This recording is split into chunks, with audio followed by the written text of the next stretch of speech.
기도는 하고 있는데 이상하게 마음이 더 무거워질 때가 있습니다. 응답을 기다리는데 길이 열리기는커녕 더 막히는 것 같을 때도 있습니다. 그때 우리는 묻습니다. 주님, 왜 응답하지 않으십니까? 하지만 하나님은 응답 대신 방향을 바꾸라고 말씀하실 때가 있습니다. 오늘은 그 순간 하나님이 우리에게 보내시는 5가지 사인을 나누려 합니다. 이 사인을 분별할 수 있다면 기도는 멈추는 것이 아니라 더 깊은 뜻으로 들어가는 길이 될 것입니다. 일문이 계속 닫힐 때, 기도의 방향이 바뀌어야 할 때 주시는 첫 번째 사인.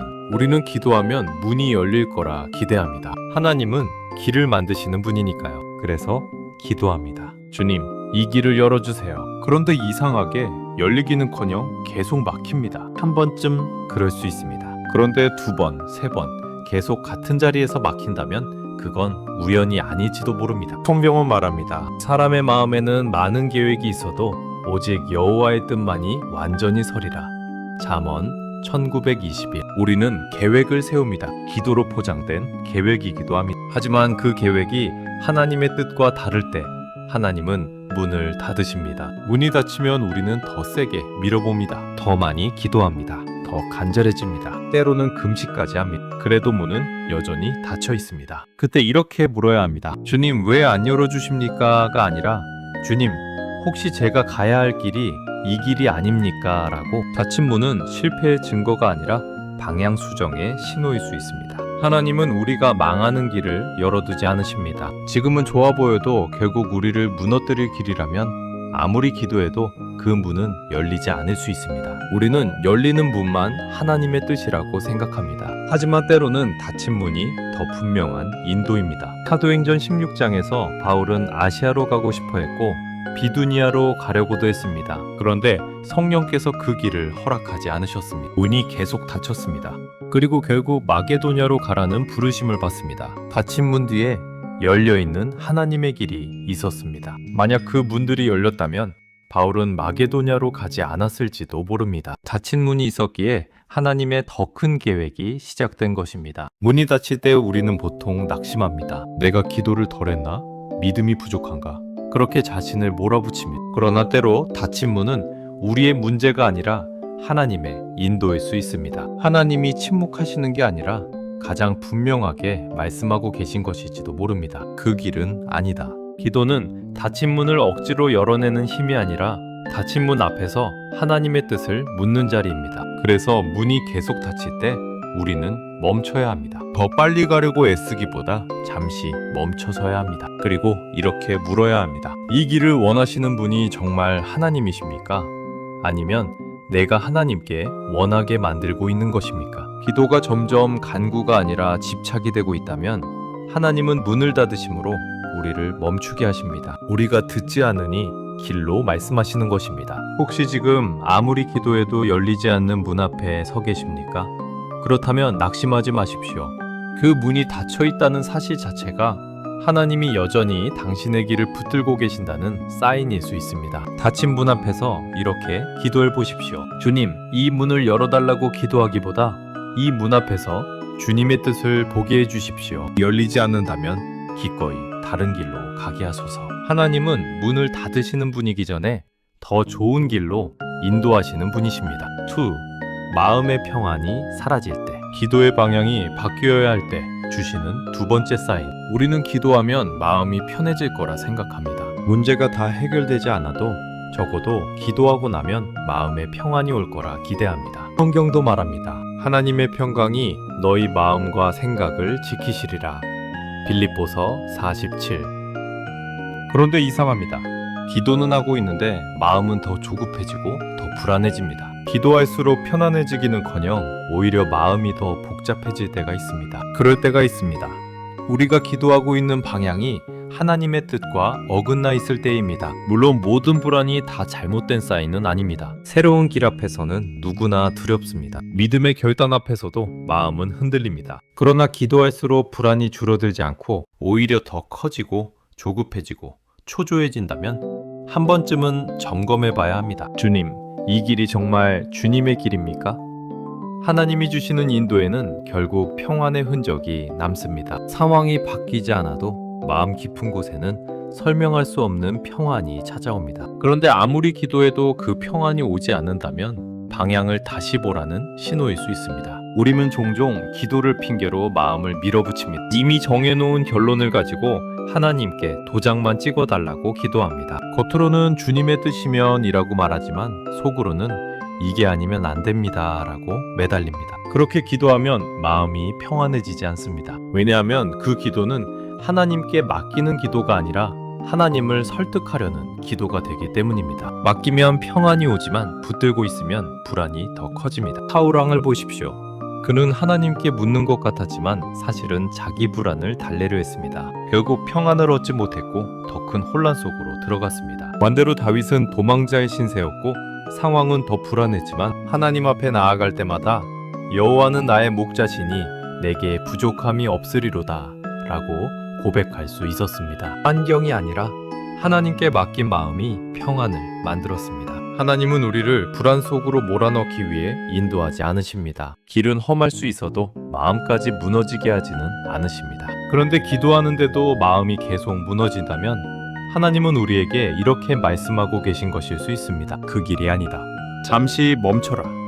평안이 사라졌다는 것은 하나님이 우리를 놓으셨다는 뜻이 아니라 오히려 더 깊이 붙들고 계시다는 사인일 수 있습니다. 우리가 잘못된 방향으로 너무 멀리 가기 전에 마음으로 브레이크를 거시는 것입니다. 혹시 지금 기도할수록 마음이 더 조급해지고 있습니까? 밤에 누워도 생각이 멈추지 않고 기도 제목이 점점 짐처럼 느껴지지는 않습니까? 그렇다면 이렇게 기도해 보십시오. 주님, 이 일이 이루어지게 해주십시오 라고 기도하기 전에 주님, 제 마음부터 주님께 맡깁니다. 이 길이 아니라면 내려놓을 수 있는 평안을 주소서. 응답보다 먼저 필요한 것은 방향이 맞다는 하나님의 평안입니다. 하나님의 뜻 가운데 있는 기도는 언제나 우리를 주님께 더 가까이 데려가고 그 자리에서 마음에 쉼을 줍니다. 기도할수록 불안이 커진다면 그건 더 세게 기도하라는 사인이 아니라 기도의 방향을 다시 보라는 사인일 수 있습니다. 평안이 사라질 때 하나님은 우리에게 길을 잃지 말라고 조용히 말씀하고 계십니다. 말씀이 계속 마음을 찌를 때, 기도의 방향이 바뀌어야 할 때 주시는 세 번째 사인. 우리는 기도하면 하나님이 상황을 바꿔주시길 기대합니다. 그런데 하나님은 종종 상황보다 먼저 우리 마음을 건드리십니다. 그때 가장 많이 사용하시는 도구가 말씀입니다. 성경은 말합니다. 주의 말씀은 내 발의 등이요 내 길의 빛이니이다. 시편 1비고 9제곱. 하나님은 길을 보여주실 때 환경이 아니라 말씀으로 먼저 비추십니다. 말씀을 읽는데, 설교를 듣는데 이상하게 어떤 구절이 계속 마음에 걸릴 때가 있습니다.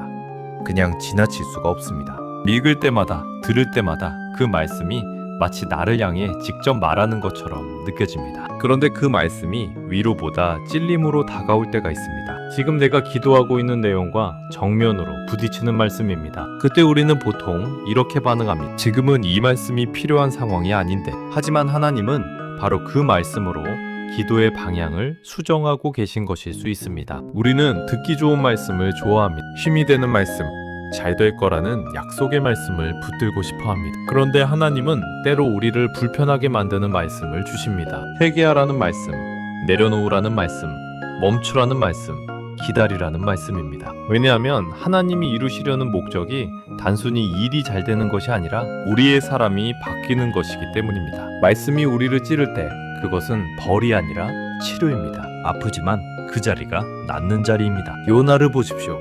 그는 니느웨로 가라는 말씀을 들었지만 그 말씀을 외면하고 다시스로 도망갔습니다. 환경은 바뀌었지만 말씀은 바뀌지 않았습니다. 결국 큰 물고기 뱃속에서도 다시 그 말씀이 그를 붙들었습니다. 하나님은 상황을 바꿔서라도 말씀으로 다시 우리를 부르십니다. 기도의 방향이 하나님의 뜻에서 벗어나 있을 때 하나님은 말씀으로 우리를 되돌리십니다. 문제는 우리가 그 말씀을 피해가려고 한다는 데 있습니다. 다른 말씀을 찾습니다. 다른 설교를 듣습니다. 덜 불편한 구절로 눈을 돌립니다. 그러나 하나님이 주시는 말씀은 쉽게 사라지지 않습니다. 계속 마음에 남습니다. 자꾸 생각납니다. 기도할 때마다 떠오릅니다. 그 말씀이 바로 사인입니다.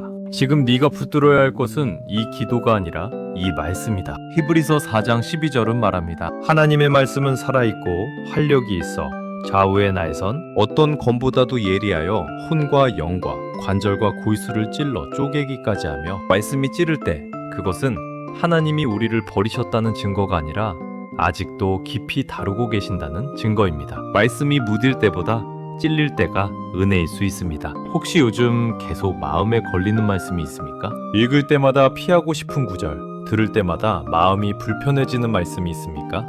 그렇다면 이렇게 기도해 보십시오. 주님, 이 말씀을 피하지 않게 하소서. 이 말씀이 바꾸려는 것이 무엇인지 보게 하소서. 제 기도를 바꾸기 전에 저를 먼저 바꾸어 주소서. 말씀이 기도의 방향을 바꾸는 자리로 우리를 데려갈 때 그때부터 기도는 새로운 길로 들어갑니다. 하나님은 우리가 원하는 말을 해주시기보다 우리가 들어야 할 말을 하시는 분이십니다. 말씀이 계속 마음을 찌를 때 그것은 기도를 멈추라는 사인이 아니라 기도의 방향을 말씀 쪽으로 돌리라는 하나님의 초대입니다. 하나님보다 내 뜻이 더 커질 때, 기도의 방향이 바뀌어야 할 때 주시는 네 번째 사인. 처음 기도할 때는 조심스럽습니다. 주님, 뜻이면 이루어 주십시오. 그렇게 시작합니다. 그런데 시간이 지나도 응답이 없으면 기도의 말이 조금씩 바뀝니다. 주님, 꼭 필요합니다. 그리고 어느 순간 이렇게 말합니다. 주님, 이건 반드시 되어야 합니다. 기도가 점점 간구가 아니라 요구가 됩니다. 하나님께 묻는 기도에서 하나님을 설득하는 기도로 바뀝니다. 우리는 하나님의 뜻을 구한다고 말하지만 사실은 내 뜻에 하나님의 동의를 구할 때가 많습니다. 겉으로는 기도하지만 속으로는 이미 결론을 내려놓고 있습니다. 이게 말고는 생각하지 않습니다. 다른 가능성은 받아들이지 않습니다. 누가 다른 이야기를 하면 마음이 불편해집니다. 그때 우리는 이미 방향을 잃고 있는지도 모릅니다. 기도가 깊어질수록 하나님을 더 붙들어야 하는데 오히려 내 뜻을 더 꽉 붙들고 있기 때문입니다. 예수님조차 겟세마네 동산에서 이렇게 기도하셨습니다. 내 뜻대로 마옵시고 아버지의 뜻대로 하옵소서.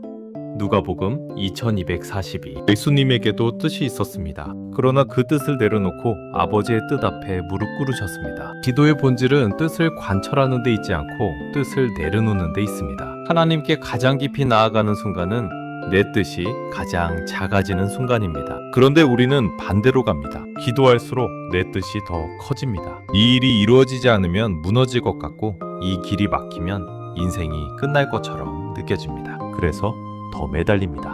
더 집착합니다. 그리고 그 집착이 신앙처럼 포장됩니다. 하지만 집착은 믿음이 아닙니다. 집착은 하나님을 신뢰하지 못할 때 생깁니다. 하나님을 신뢰하면 내려놓을 수 있고 내려놓으면 기도가 다시 숨을 쉽니다. 하나님은 우리가 고집을 꺾지 않으면 때로는 길을 막으시고 마음을 흔드시고 상황을 통해 우리를 멈추게 하십니다. 왜냐하면 그 길 끝에 하나님이 아니라 내가 서 있을 것을 아시기 때문입니다. 하나님은 우리가 성공한 자리에 서는 것보다 하나님 앞에 서는 것을 더 원하십니다. 그래서 내 뜻이 하나님보다 커질 때 하나님은 사인을 보내십니다. 지금 기도의 방향이 바뀌어야 한다. 혹시 요즘 기도하면서 이런 마음이 들지 않습니까? 이건 꼭 되어야 해. 이게 아니면 안 돼. 그래서 기도에도 마음이 더 굳어지고 다른 선택지는 보이지 않고 하나님보다 그 일이 더 크게 보이지 않습니까? 그렇다면 이렇게 기도해 보십시오. 주님, 이 일을 이루어 달라고 기도하기 전에 이 일을 내려놓을 수 있는 믿음을 주소서. 제 뜻이 주님의 뜻보다 커지지 않게 하소서. 그 기도부터가 방향이 바뀌는 시작입니다. 기도는 하나님을 움직이는 시간이 아니라 나를 하나님 쪽으로 옮기는 시간입니다. 기도의 자리에 오래 앉아 있는데도 내가 여전히 중심에 서 있다면 그 기도는 지금 방향을 바꿔야 할 때일지도 모릅니다. 하나님보다 내 뜻이 더 커질 때 하나님은 우리를 부르십니다. 이제는 내려놓고 나를 보라. 그 부르심 앞에 설 때 기도는 다시 하나님께로 돌아갑니다. 섬김보다 비교와 경쟁이 커질 때, 기도의 방향이 바뀌어야 할 때 주시는 다섯 번째 사인. 기도를 하면 사람이 바뀝니다.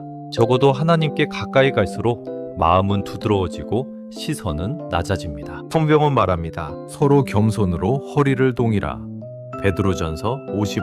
하나님 앞에 오래 머문 사람에게서 나타나는 흔적은 높아짐이 아니라 낮아짐입니다. 더 앞서려는 마음이 아니라 더 섬기려는 마음입니다. 그런데 기도를 오래 하는데도 마음이 달라지지 않을 때가 있습니다. 아니, 오히려 반대로 갈 때도 있습니다. 기도할수록 다른 사람과 비교하게 되고 누가 더 인정받는지, 누가 더 앞서가는지에 민감해집니다. 남이 잘 되면 기쁘기보다 마음이 불편해지고 내가 주목받지 못하면 서운해집니다. 겉으로는 하나님을 말하지만 속에서는 여전히 사람의 시선을 더 의식하고 있다면 그 기도는 방향을 다시 점검해야 할 때입니다. 기도는 우리를 하나님 앞에 세우는 시간입니다. 그런데 어느 순간부터 기도가 나를 하나님 앞에 세우는 것이 아니라 사람들 앞에 세우는 도구가 될 때가 있습니다. 더 잘 기도하는 사람으로 보이고 싶고 더 신앙 좋은 사람으로 인정받고 싶어집니다. 그래서 은근히 비교합니다. 속으로 점수를 매깁니다. 그리고 마음 한편에서 이렇게 말합니다. 나는 저 사람보다는 낫지.